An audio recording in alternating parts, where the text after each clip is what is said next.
Selamat pagi teman-teman semua. Kami dari kelompok 12 akan mempresentasikan artikel kami yaitu koneksi politik dan ukuran dewan direksi akankah mengubah perusahaan menjadi zombie?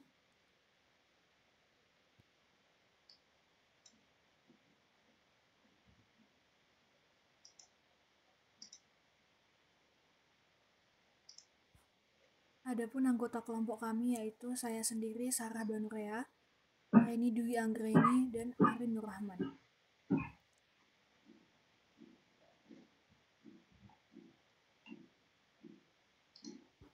Oke teman-teman, kita mulai yang pertama yaitu abstrak. Tujuan dari penelitian ini adalah untuk mengetahui pengaruh koneksi politik dan ukuran dewan direksi terhadap probabilitas kebangkrutan perusahaan. Populasi pada data penelitian ini adalah perusahaan manufaktur dan sektor keuangan di Bursa Efek Indonesia periode 2014 sampai 2018.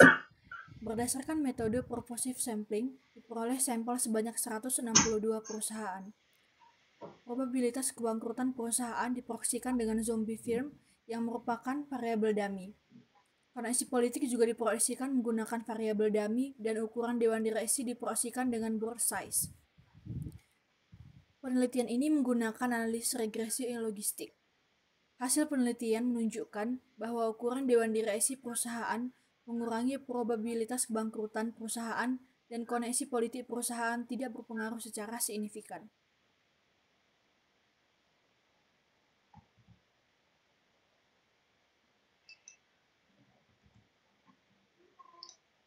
Selanjutnya yaitu pendahuluan. Indonesia merupakan salah satu negara dengan pengaruh politik yang kuat dalam bisnis. Meskipun Indonesia telah menerapkan sistem perekonomian Pancasila dengan dasar politik perekonomian yang kuat dan diatur oleh Undang-Undang Dasar 1945 Pasal 33, di mana sistem ekonomi Pancasila mengedepankan peran bersama dari pihak pemerintah maupun swasta dalam mengelola perekonomian, sekitar 65% dari perusahaan yang terdaftar masih dikendalikan oleh pemerintah dalam bentuk badan usaha milik negara atau BUMN. Indonesia menganut sistem two-tier board, di mana direksi dibagi menjadi dua bagian, yaitu Dewan Direksi yang berfungsi sebagai pengelola perusahaan dan Dewan Komisaris yang mengawasi kinerja Dewan Direksi. Kewenangan yang dimiliki oleh Dewan Direksi memungkinkan untuk menentukan arah tujuan perusahaan. Karena kepentingan perusahaan yang berbagai macam, anggota Dewan Direksi berasal dari berbagai latar belakang, salah satunya direksi yang memiliki latar belakang politik. Agrawan dan Weber mengungkapkan semakin besar jumlah transaksi perusahaan dalam pemerintah, direksi yang memiliki latar belakang politik semakin banyak. Fenomena susunan Dewan Direksi dari partai politik, khususnya BUMN, sudah terjadi di Indonesia beberapa tahun yang lalu.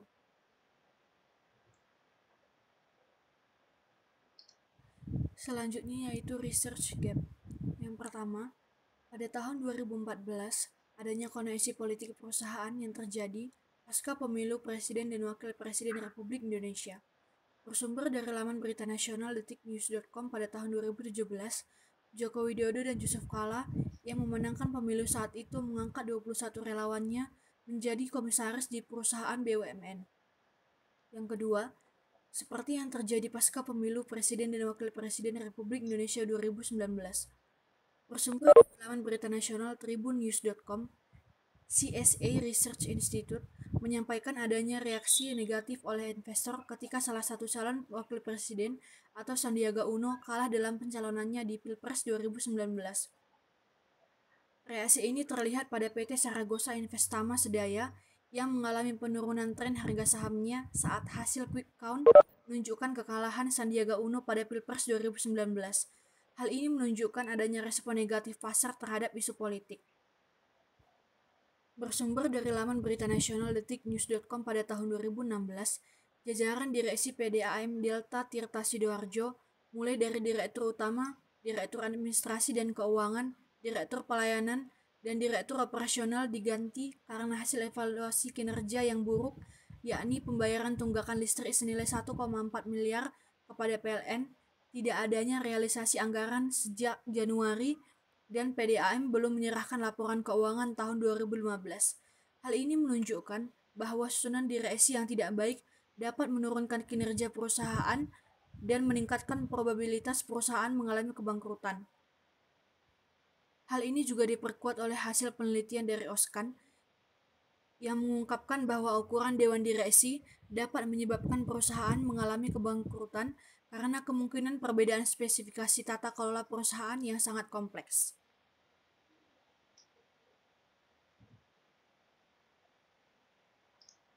Berikutnya yaitu tujuan penelitian.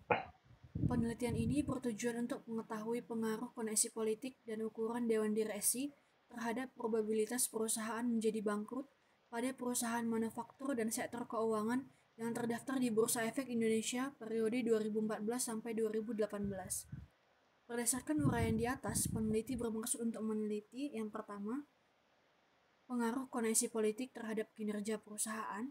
Yang kedua, pengaruh proporsi ukuran dewan direksi yang memiliki hubungan politik terhadap kinerja perusahaan.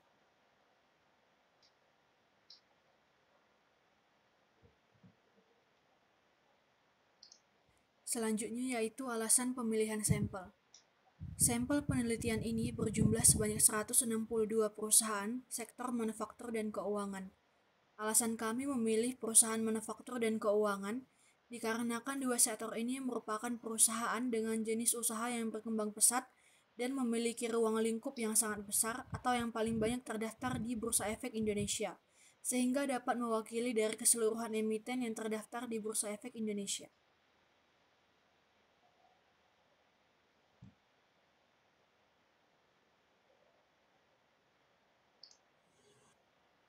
Pengembangan hipotesis. Koneksi politik pada perusahaan merupakan keadaan yang menunjukkan dewan direksi, pemegang saham, maupun komisaris yang rangkap jabatan sebagai politisi. Dalam penelitian ini, kami menggunakan 4 hipotesis. Yang pertama, H1A, koneksi politik perusahaan berpengaruh positif terhadap probabilitas kebangkrutan perusahaan. H1B, koneksi politik perusahaan berpengaruh negatif terhadap probabilitas kebangkrutan perusahaan. H2A, ukuran dewan berpengaruh positif terhadap probabilitas perusahaan mengalami kebangkrutan. Dan yang terakhir, H2B, ukuran dewan direksi berpengaruh negatif terhadap probabilitas kebangkrutan perusahaan. Dari hipotesis-hipotesis yang ada, maka model penelitian dapat diilustrasikan seperti yang terlihat pada gambar di samping, di mana koneksi politik dapat memberikan pengaruh positif maupun pengaruh negatif terhadap probabilitas kebangkrutan, dan juga dengan ukuran dewan direksi yang dapat berpengaruh negatif maupun positif terhadap probabilitas kebangkrutan perusahaan.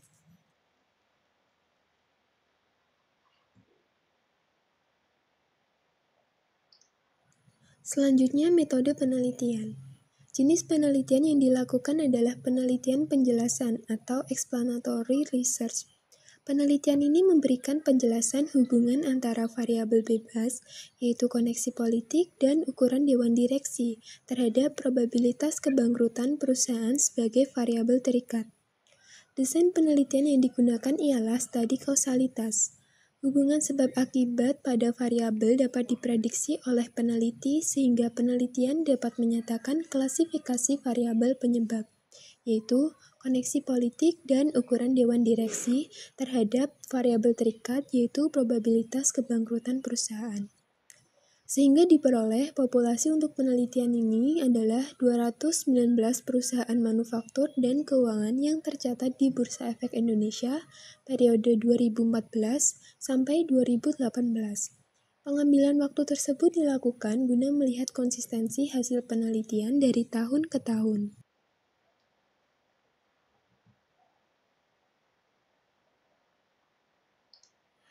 Sampel penelitian ditentukan menggunakan teknik purposive sampling dengan kriteria yang pertama merupakan perusahaan manufaktur dan keuangan yang tercatat di Bursa Efek Indonesia pada 2014 sampai 2018.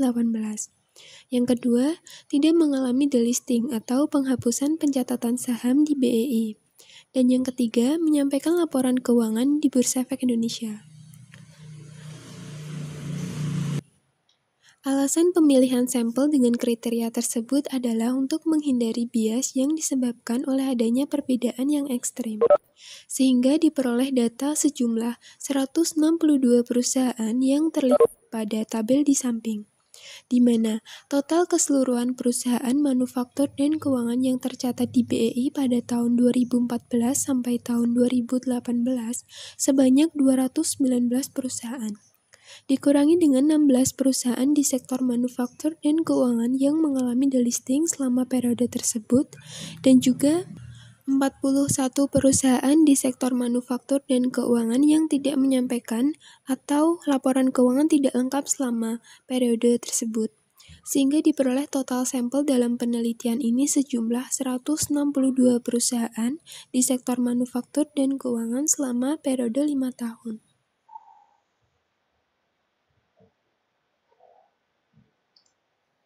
Selanjutnya, pengukuran variabel. Variabel terikat pada penelitian ini adalah probabilitas perusahaan mengalami kebangkrutan atau zombie firm.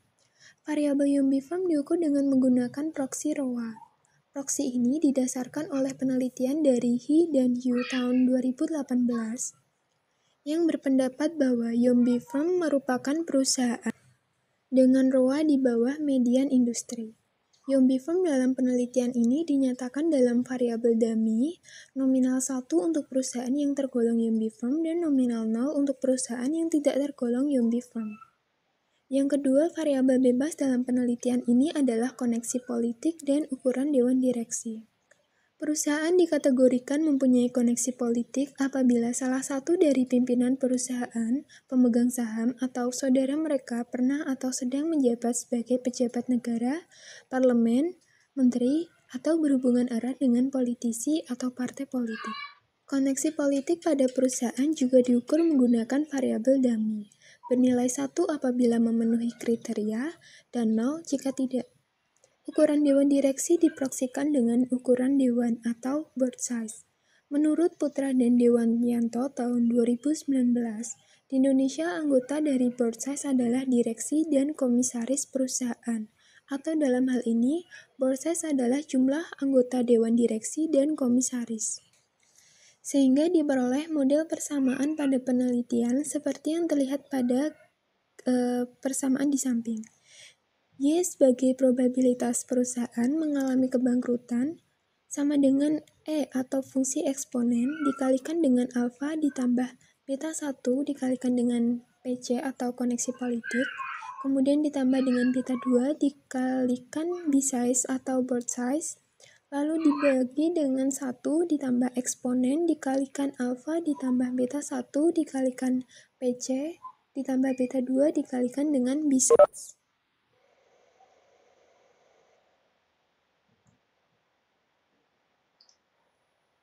Terakhir, sebelum masuk ke bagian hasil dan pembahasan, di sini ada metode analisis yang digunakan. Penelitian ini menggunakan analisis regresi logistik atau binary logistic regression untuk mengukur hubungan antar variabel bebas dan terikat berbentuk dummy. Berdasarkan model ini akan diperoleh hubungan antar variabel bebas terhadap probabilitas variabel terikat yang terlihat pada persamaan sebelumnya.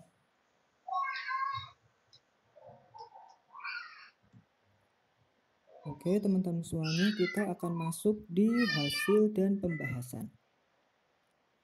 Dapat kita lihat di tabel nomor 2, yaitu disajikan statistik deskriptif return on asset atau ROA.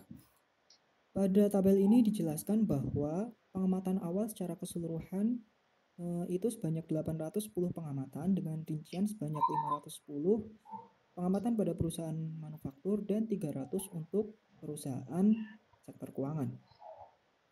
Lalu pada tabel 2 ini dijelaskan bahwa variabel terikat yang menggunakan proksi ROA ini memiliki median 3,27 itu untuk perusahaan manufaktur dan 1,81 untuk perusahaan keuangan. Kemudian untuk memisahkan atau untuk mengelompokkan antara perusahaan yang tergolong ke dalam zombie firm dan perusahaan yang tidak tergolong ke dalam zombie firm, kami menggunakan metode dari Fama and French. Lalu kita dapatkan sebanyak 486 pengamatan variabel dummy yang akan digunakan sebagai jumlah pengamatan yang akan kita uji nantinya, seperti itu. Lalu standar deviasi sebesar 12,5 6,35 dan 7,95 itu besar dari min atau rata-rata dari ROA masing-masing perusahaan. Ini dapat diartikan bahwa terdapat penyimpangan yang tidak merata disebabkan oleh data yang fluktuatif.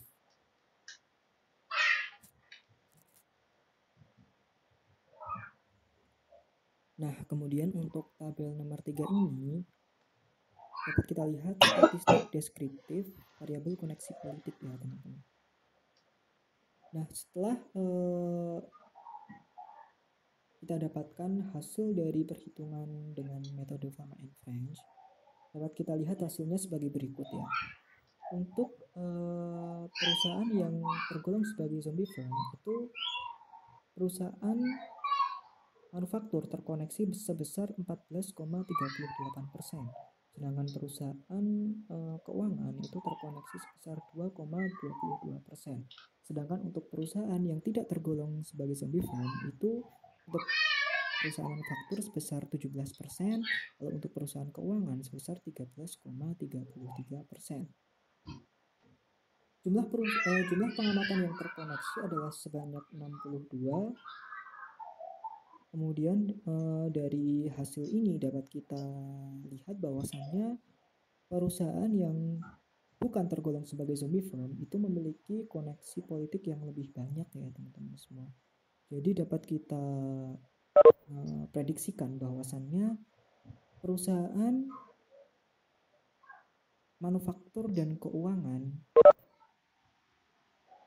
yang terkoneksi politik itu lebih banyak mereka yang memiliki kinerja yang lebih bagus, karena dari return on assetnya atau ROA-nya itu lebih banyak dari mereka yang di atas dari median ROA rata-rata industri masing-masing, seperti itu.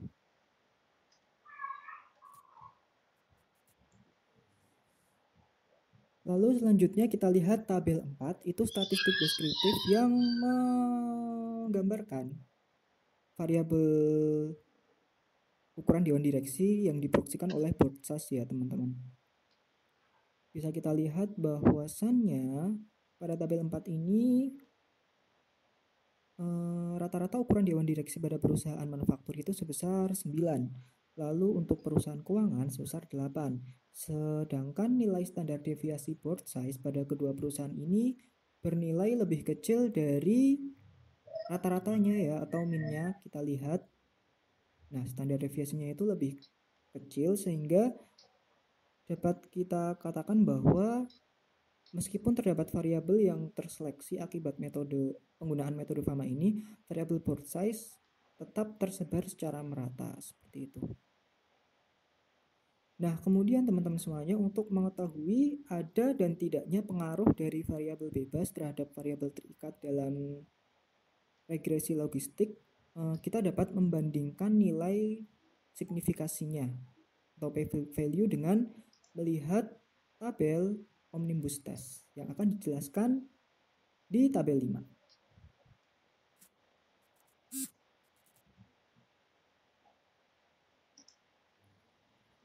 Nah, bisa dilihat ya teman-teman semuanya. Untuk tabel nomor 5 itu ada omnibus test. Nah, berdasarkan outputnya kita lihat nilai signifikansinya itu lebih kecil dari 5%. Hal ini menunjukkan bahwa secara parsial variabel bebas berpengaruh signifikan terhadap variabel terikatnya. Lalu untuk koefisien determinasi dari persamaan regresi logistik ini dapat kita lihat dari nilai Nagelkerk R-square pada model summary-nya. Nah, kita lihat teman-teman semuanya di model summary.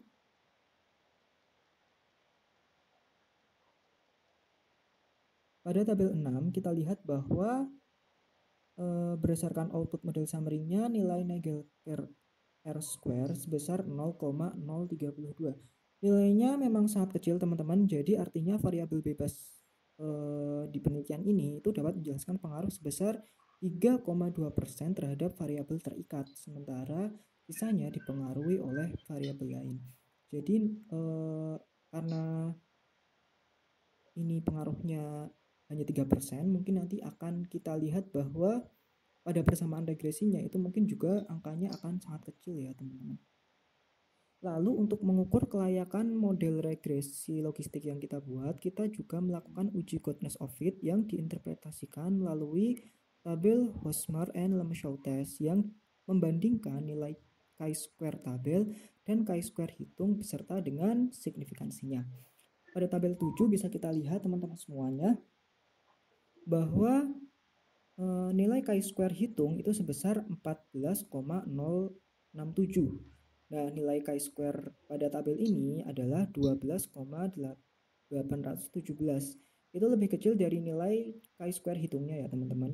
Dan juga nilai signifikansinya itu sebesar 0,077, yaitu lebih besar dari 5%. Maka model persamaan ini dapat diterima atau layak uji karena tidak ada perbedaan yang signifikan antara model dengan nilai observasinya. Lalu, untuk uji multikolinearitasnya itu penting untuk memastikan tidak ada hubungan antar variabel bebas. Nah, kita bisa lihat di tabel nomor 8. Kita bisa melihat nilai tolerans dan juga VIF-nya ya teman-teman. Kita lihat bahwasannya berdasarkan output data pada tabel 8, nilai tolerans sebesar 0,932 itu lebih besar dari 0,10 dan nilai VIF 1,073 itu kurang dari 10. Hal ini menunjukkan bahwa antar variabel bebas itu tidak terdapat masalah multikolinearitas.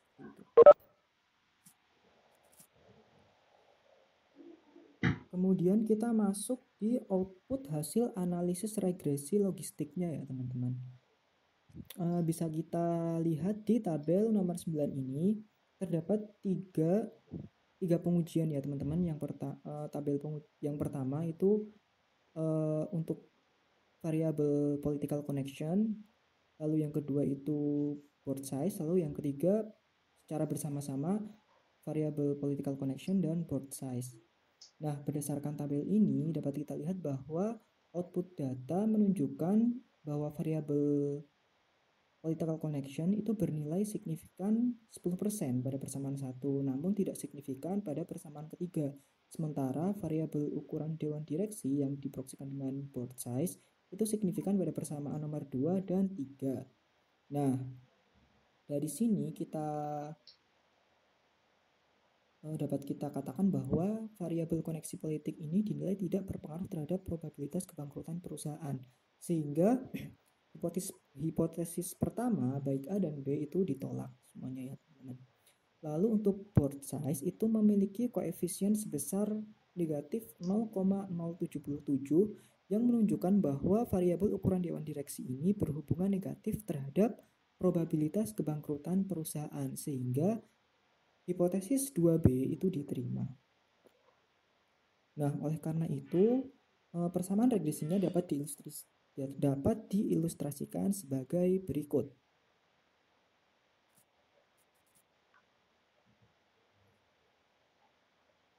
Nah, untuk model regresi ini ya dapat kita lihat bahwasannya adanya hubungan negatif antara ukuran dewan direksi terhadap probabilitas kebangkrutan perusahaan.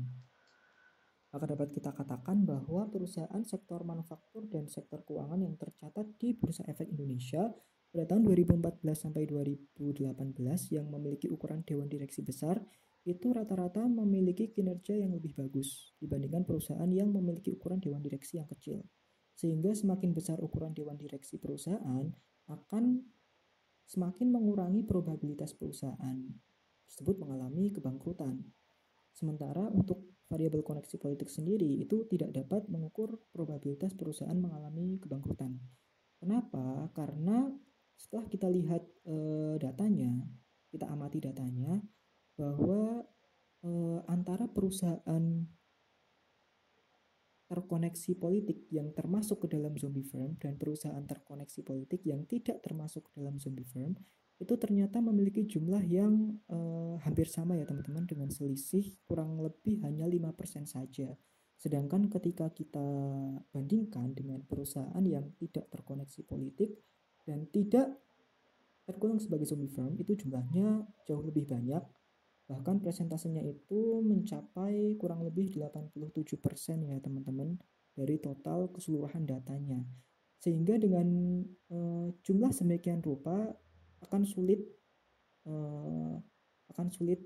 bagi kita untuk memprediksikan apakah variabel koneksi politik ini berpengaruh terhadap probabilitas kebangkrutan perusahaan, karena datanya saja itu hampir sama antara perusahaan terkoneksi politik ya yang yang tergolong dalam zombie firm dan yang tidak tergolong sebagai zombie firm, seperti itu.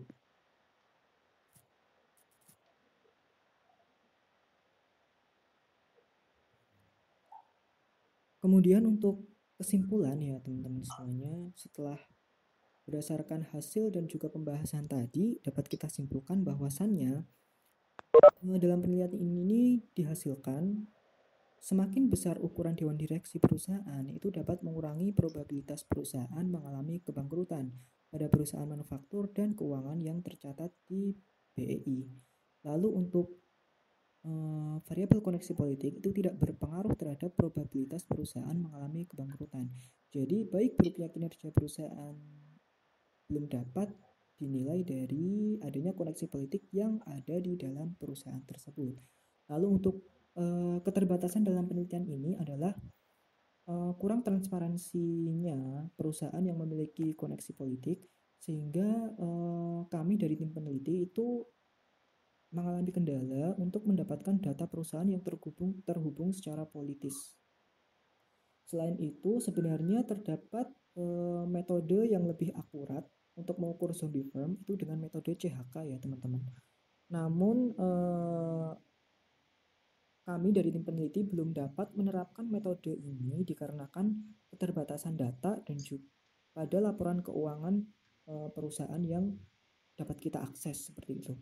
Lalu untuk saran bagi penelitian selanjutnya, diharapkan peneliti dapat menggunakan metode pengukuran probabilitas kebangkrutan perusahaan dengan metode yang lain yang lebih akurat, sehingga dapat memberikan hasil yang lebih akurat juga dengan penjabaran yang lebih lengkap. Seperti itu. Terima kasih.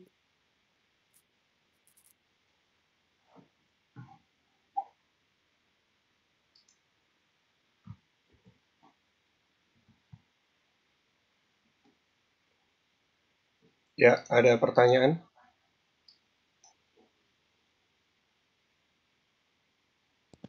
Saya ingin bertanya, Pak.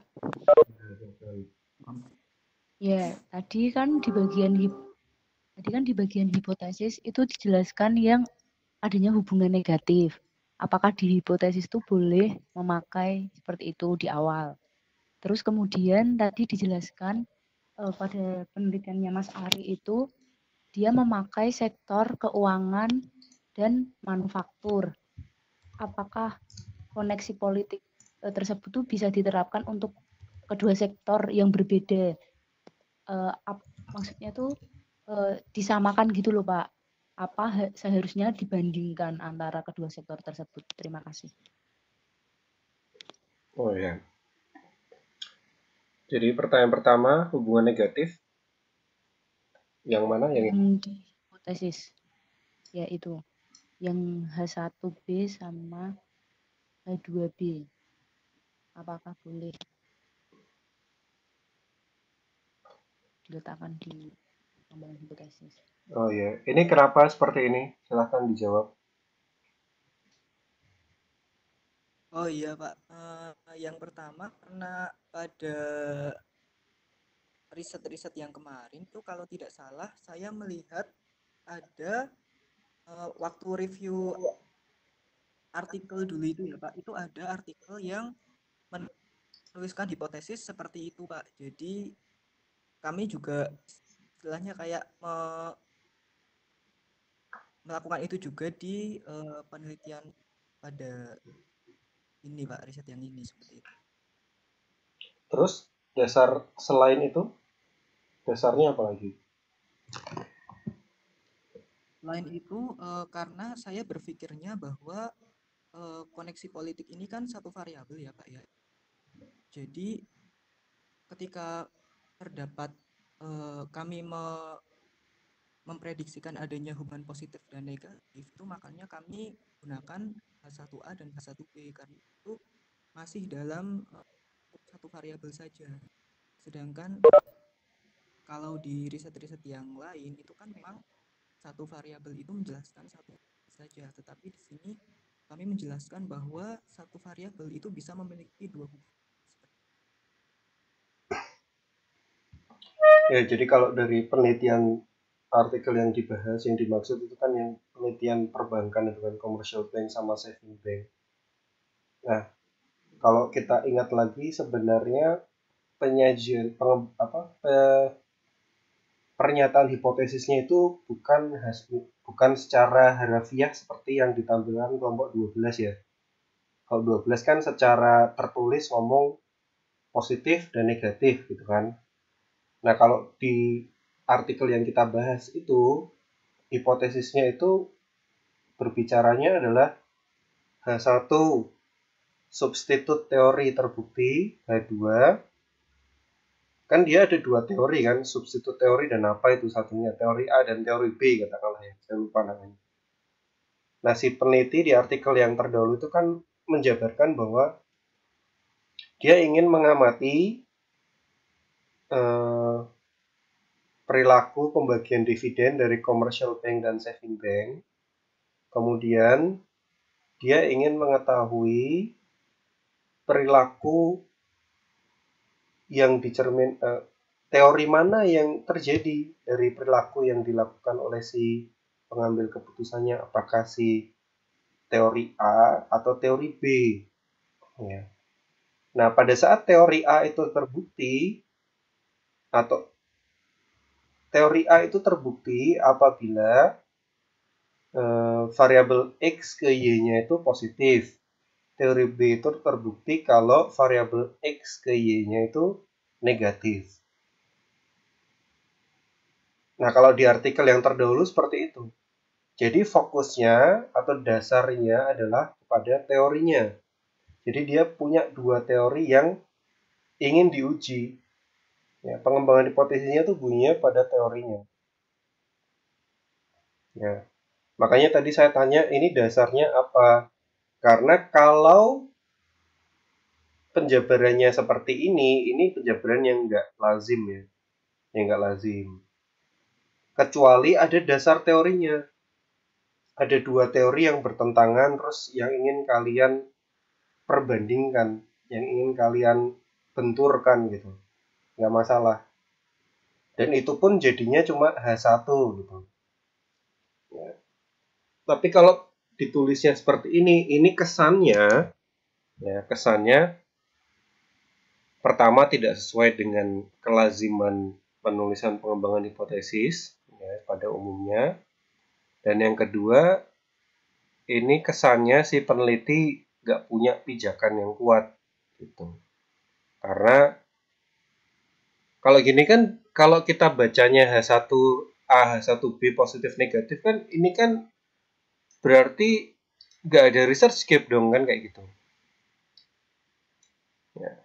Biasanya kan research gap kan paling gampang ada yang ngomong positif, ada yang ngomong negatif, terus kita ingin ngambil yang mana. Nah kalau kayak gini kan ini semuanya yang positif dan yang negatif semuanya difasilitasi, berarti research gap-nya nggak berguna, nggak ada yang namanya gap kalau gitu. Berarti kan ini seakan-akan kita menyetujui ada yang positif dan ada yang negatif. Nah padahal peneliti itu harus mengambil sikap, nggak win-win solution gitu kan. Nggak oke deh yang kamu positif oke, yang kamu negatif juga oke. Nggak, kita harus ngambil posisi. Jadi kalau tadi ditanya apakah ini boleh, kalau nggak ada dasar teori yang berkontradiksi, ya jadinya nggak boleh. Ya, jadinya nggak boleh. Kalau kita lihat di artikel yang terdahulu itu kan dia fokusnya kepada teorinya. Ya, coba saya cari dulu.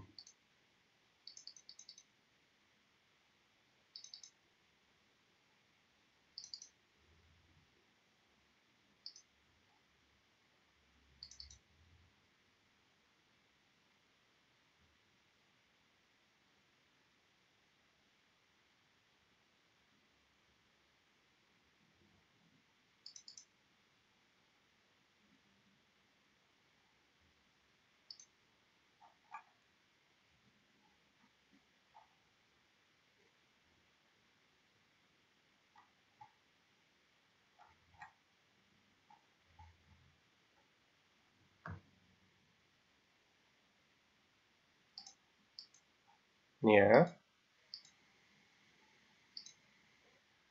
Ini kan maksudnya bahwa hipotesisnya negatif dan positif gitu. Tapi kalau kita telaah lagi, si peneliti ini kenapa dia membuat dua dugaan, bisa negatif bisa positif, karena dia berfokusnya kepada pembuktian dua teori yang saling berkontradiksi ini, yaitu outcome model dan substitute model kan, O dan S ini. Nah, kalau kelompok 12 punya dua teori yang digunakan dan teori tersebut secara konsep itu berlawanan, nanti secara pembuktian itu tandanya juga berlawanan, nggak masalah. Ya, bisa seperti ini nggak masalah. Ya. Tapi kalau teorinya nggak ada, terus cuma ditempelkan seperti ini yang nanti akan menyebabkan si pembaca itu juga bingung, seperti pertanyaan tadi, Budi tadi. Ya. Emang bisa, gitu. Karena tadi kan kalian juga nggak menjabarkan teori apapun kan pada saat mengembangkan hipotesis, gitu. Jadi seperti ini nggak masalah, asal ada fokusnya itu pada pembuktian dua teori yang berbeda. Ya. Kemudian pertanyaan kedua, jadi ini harusnya nanti disederhanakan aja ya. Kalian mau fokus yang mana? Mau yang positif atau yang negatif? Gitu. Kemudian pertanyaan kedua, tadi kan sektor yang diuji itu kan dua sektor, manufaktur dan perbankan ya.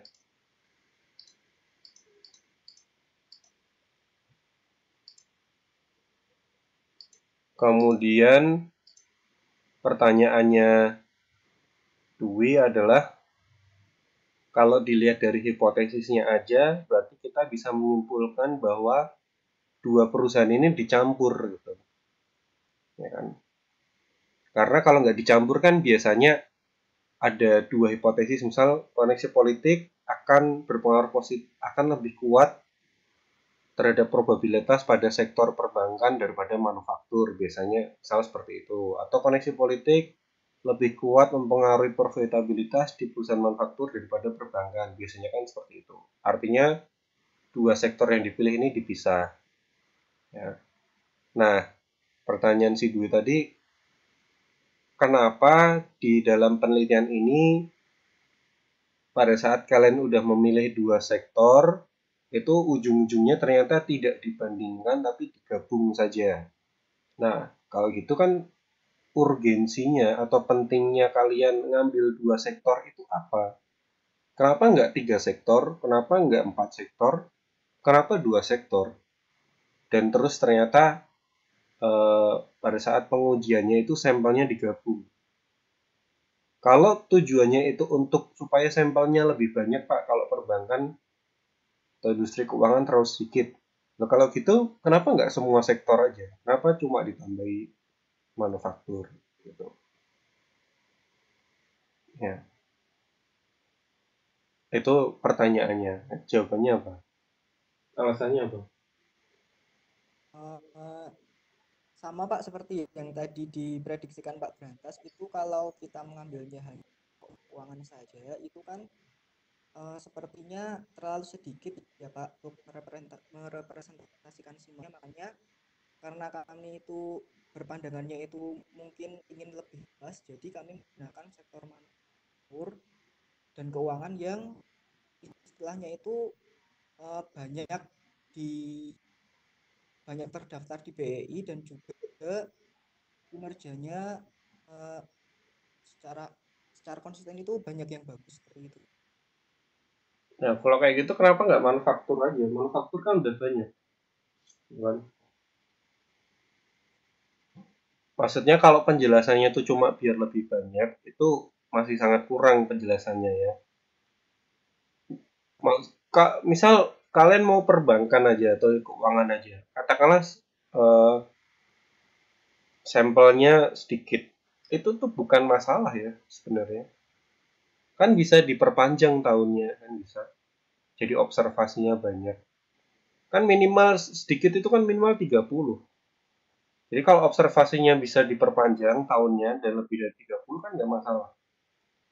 Plus kalau di dalam satu industri aja kalian bisa fokus kepada karakteristik masing-masing industri terhadap tema yang kalian uji. Apakah memang ada karakteristik tertentu dari industri keuangan atau perbankan terhadap koneksi politik. Atau kayak tadi yang kelompok 11 yang bisa menampilkan bukti kontekstual bahwa ini loh ada bukti bahwa di sektor properti itu banyak terjadi tukar menukar atau kegiatan transaksional yang melibatkan koneksi politik dan lain-lain. Makanya ada yang sampai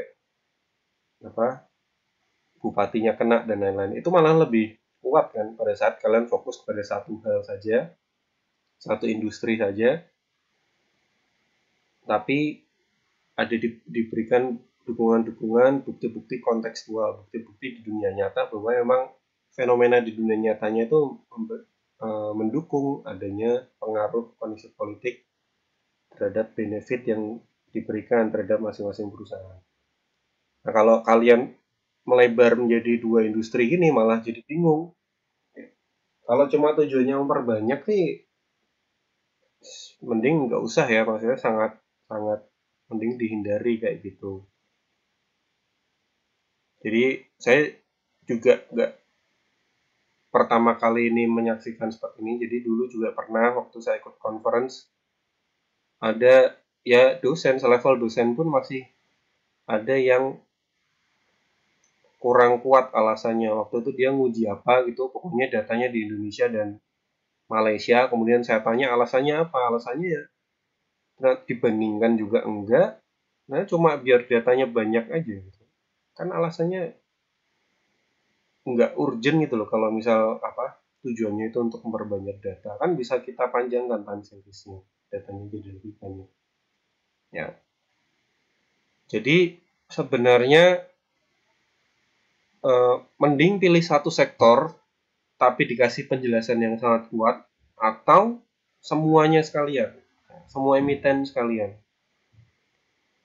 Kalau kita membandingkan ngambil cuma 2 atau 3 itu kesannya memang ada urgensinya atau harus sektor-sektor tersebut yang diambil karena ada pentingnya, ada alasannya untuk dibandingkan dan lain-lain. Ya, malah repot itu. Jadi kalau nggak milih satu sektor spesifik disertai alasan-alasan yang kuat, ya sekalian semua perusahaan aja, semua emiten kan jelas sampelnya bakal banyak. Tuh. Ada pertanyaan lagi? Yang lain?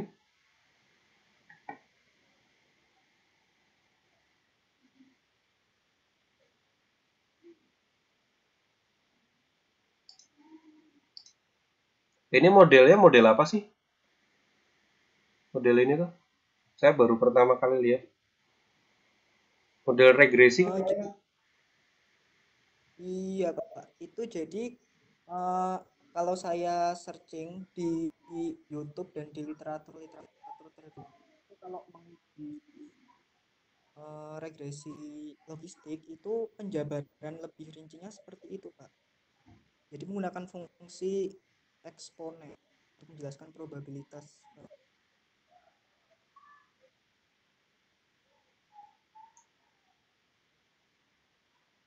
Fungsi eksponensial. Iya Pak. Regresi logistik itu kan regresi binari ya. Regresi binari itu regresi yang datanya itu kategorikal. Datanya cuma ada 2. Kategori A atau kategori B, 0 atau 1. Nah, dia itu yang level paling bawah.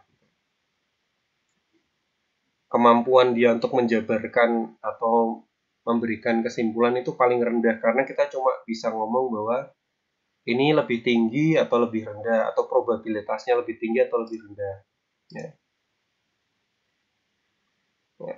Jadi kayak yang kalian nyatakan di hipotesis ini udah benar sebenarnya karena kalian udah menyebutkan probabilitas.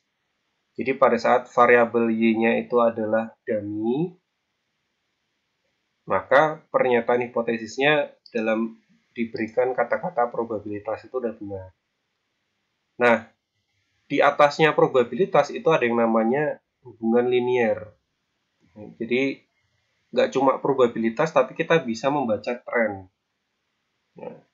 Nah, di atasnya linier itu ada yang namanya eksponensial, di mana garisnya itu nggak cuma satu arah, tapi bisa melengkung-melengkung, gitu. Garisnya nggak cuma lurus. Nah, kalau menurut saya sih, sepengetahuan saya, kita tetap bisa menggunakan model garis regresi linier, cuma tinggal diberi keterangan aja bahwa variabel y-nya itu adalah variabel dummy, nggak perlu pakai seperti ini. Karena jelas dummy itu nggak bakal bisa linier, apalagi eksponensial. Gitu. Jadi nanti silahkan dicek lagi ya. Kalau saya sih, pengetahuan saya nggak seperti ini.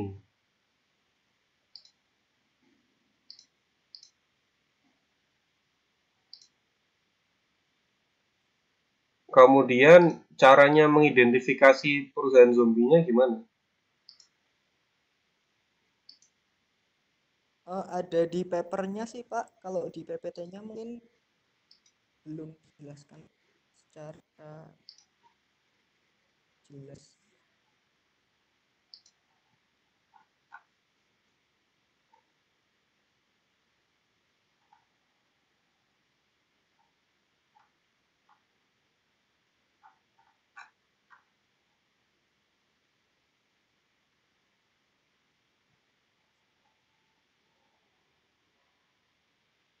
Mana nggak ada? Bagian mana? Eh, di metode penelitian Pak, itu di penjelasan variabel terikat pada penelitian ini probabilitas terus Pakai dummy kan, yang satu itu berarti yang rowan itu pakai rowa kan? iya Pak. Yang bernilai 1 perusahaan zombie berarti yang rowannya gimana? Gimana Pak? Yang bernilai 1 atau perusahaan zombie itu berarti yang rowannya gimana? Yang bernilai 1 itu ketika roanya bawah di bawah median, di bawah. Ya, berarti pakai median ya. Kemudian ini maksudnya apa tabel 3 ini? Cara Itu bacanya untuk gimana tabelnya ini? menjelaskan proporsi perusahaan terkoneksi politik yang tergolong sebagai zombie firm dan perusahaan yang terkoneksi politik tetapi bukan tergolong sebagai zombie firm. Maksudnya 14,38% ini artinya apa? itu persentase dari total keseluruhan data yang tergolong sebagai zombie firm itu sebanyak 14,38% itu di perusahaan manufaktur terkoneksi. Maksudnya gimana? Pada perusahaan yang Diperolehnya dari berapa? tergolong Apa sebagai dibagi zombie apa firm itu 14,38% ini? Diperoleh dari eh, apa dibagi apa? Data apa dibagi apa? 22 di 22 data dibagi jumlah yang terkonek 153 Pak.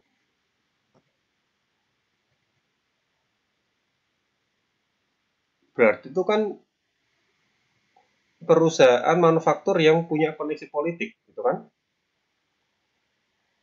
Iya Pak, seperti itu. Terus zombie firmnya bagian apa? Untuk keseluruhannya atau bagaimana ya? Ya ini tuh yang saya pertanyakan, kalian tuh bikin tabelnya eh, terlalu membingungkan ya. Dibikin aja perbandingan antara pertama politik dan non politik dulu, tuh kan? Berapa persen di industri manufaktur yang terkoneksi politik, berapa persen yang di industri manufaktur yang tidak terkoneksi politik, yang keuangan juga. Habis itu baru berapa persen di dalam industri manufaktur yang zombie dan berapa persen di industri manufaktur yang bukan zombie dan lain-lain. Kan kalau misal ya, Kalau ini tulisannya adalah zombie firm dan bukan zombie firm, berarti kan harusnya 14,38% ini adalah perusahaan manufaktur yang zombie firm dan 17% ini adalah perusahaan manufaktur yang bukan zombie firm. Harusnya loh ya. Iya. Tapi kalau gitu kok di jumlah nggak 100? Padahal kategorinya cuma ada 2. Maksudnya ini tuh kalian bikin tabelnya sama itunya tuh nggak pas. Karena data yang kalian masukkan di sini, ini kan tadi katanya data politik kan. 14,38% ini kan data terkoneksi politik kan. Padahal ini judulnya zombie firm dan bukan zombie firm. Maksudnya jadinya lompat-lompat. Kalau ini judulnya zombie firm dan ini bukan zombie firm, harusnya perusahaan manufaktur berapa persen yang zombie firm. Perusahaan manufaktur yang bukan zombie firm berapa persen. Kalau di jumlahnya 100%. Keuangan yang zombie firm ada berapa persen.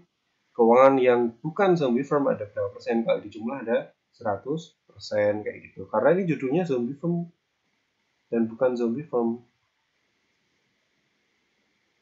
Ya intinya ini adalah kesalahan atau bikin tabelnya kurang pas.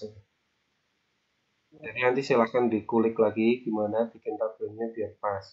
Intinya kalau presentase kemudian ada 2 kategori itu kalau dijumlah ya harusnya 100. Nah kalau ini kan dijumlah nggak 100. Tapi gimana? Gitu.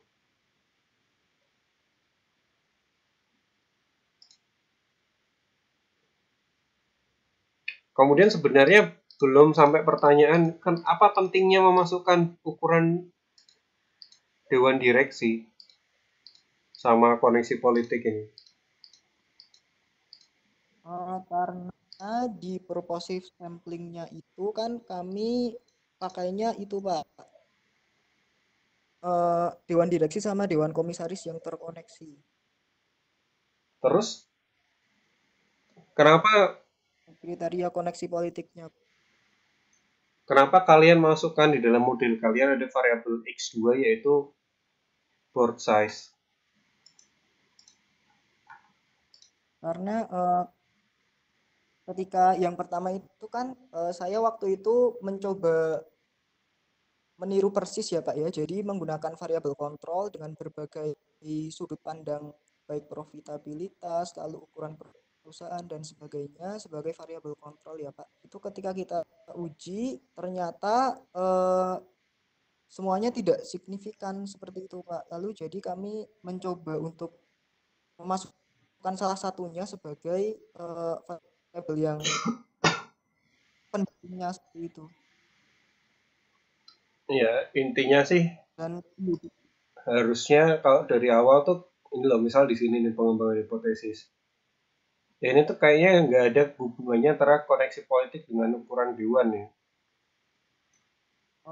Maksudnya bisa kalian sederhanakan aja gitu.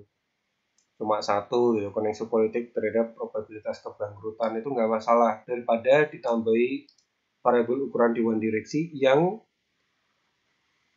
secara konsep itu nggak ada hubungannya kan dengan pembicaraan koneksi politiknya. Ya.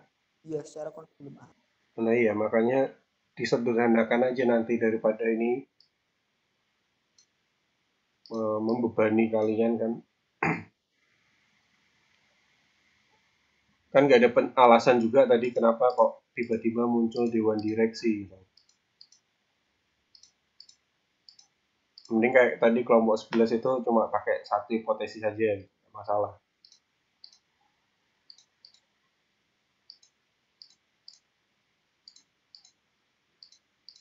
Udah itu aja sih. Ada pertanyaan nggak dari yang lain atau dari kelompok ini?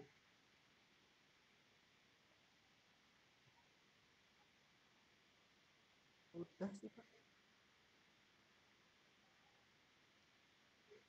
Udah ya, kalau udah silahkan diakhiri.